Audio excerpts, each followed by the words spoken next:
I keep reading and being redirected to this poem, or at least these couple of lines from Rumi that say, "Sell your cleverness and buy bewilderment.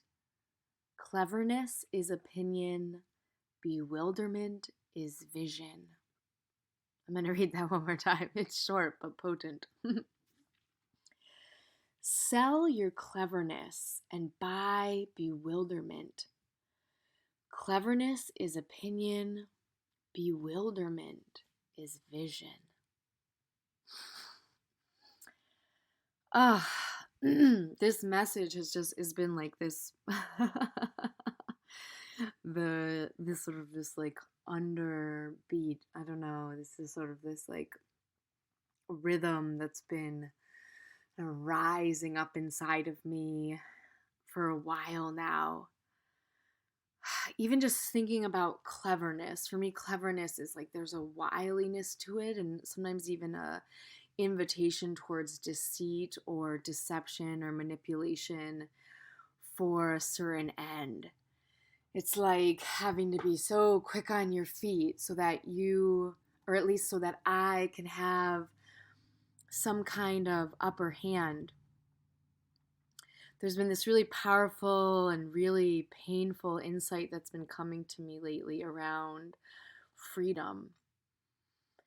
And that because of the environment in which I grew up in and was raised and what I saw and normalized, I told myself this really powerful story that in order for me to be free,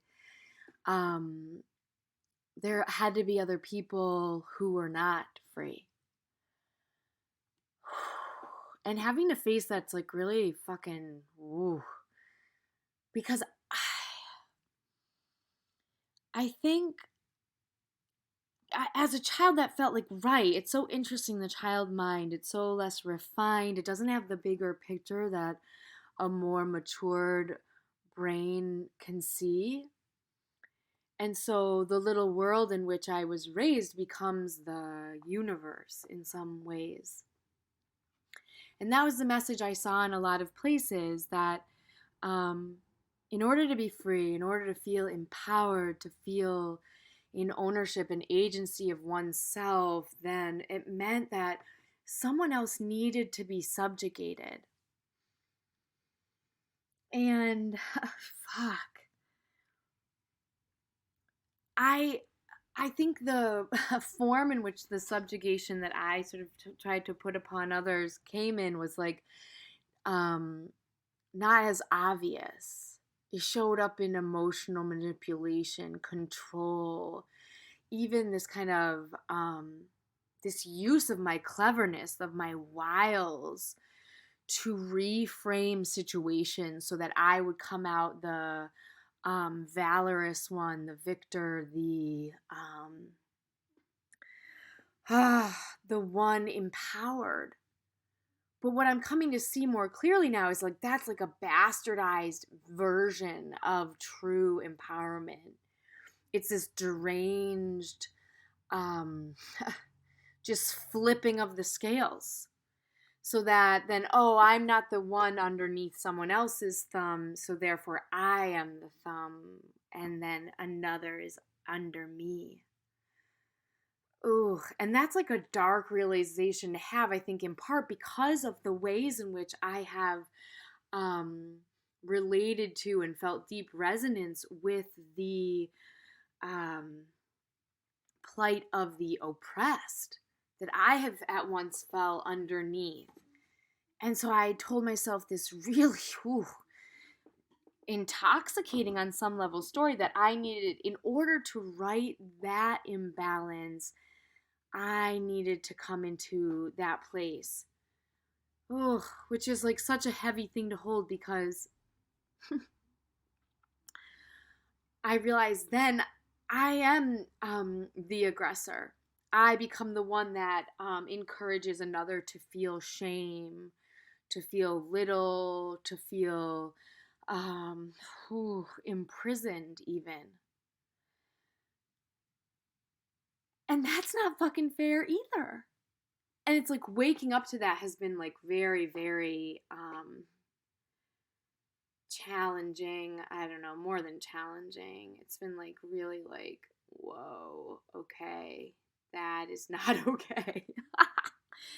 And also, I see why I did it, which is so interesting. It's like, okay, so rather than, which would be a more familiar space, to go into that place of like re-victimizing myself and then being like, oh, I'm horrific, that I have been trying to shame and belittle people around me because I felt like that's what needed to happen, but then framing it in this place of like finally owning myself and owning my own power.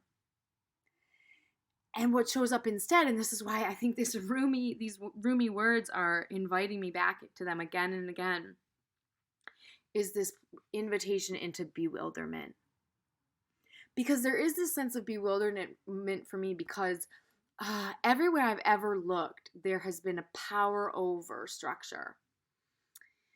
And for a long time, the story, like I just said, that I told myself was, in order for me not to feel like someone was in a power over me, I needed to be in power over. But what I'm waking up to more and more is actually, no, the real freedom lies in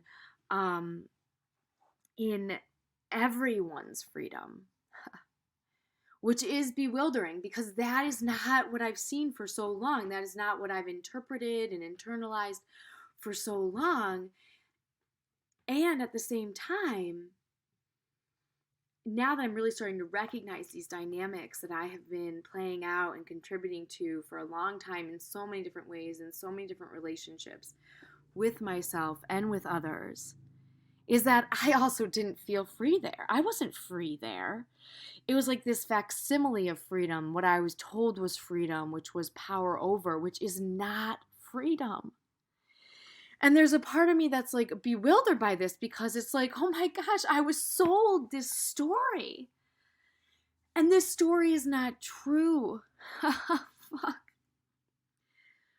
And so, okay, what now? It's like this bewilderment, which means like, oh my gosh, I need to like untether myself from all of these deep conditionings, the use of cleverness and these stories about what it means to be free, and to just toss all of them into the sort of the great ocean and see what wants to happen with them. And to go into this place of really not knowing, and also in this place of like,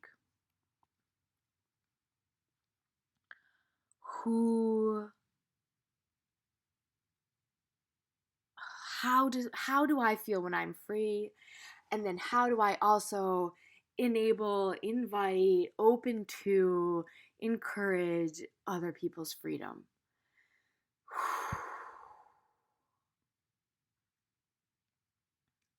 And what shows up is like, it's not what I think it is. So I have to just kind of trust that I can be led into this understanding of and this learning from others, rather than like trying to engage the intellectual, the clever mind, and instead just go into this place of like the great vision of bewilderment, that beautiful realm of mystery, of the unknown.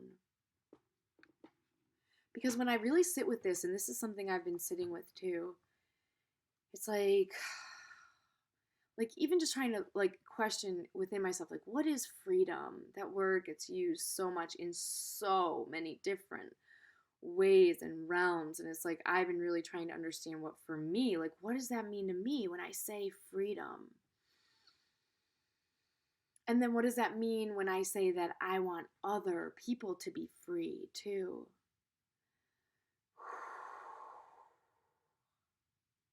And then like, how do I feel a freedom within other people's freedom?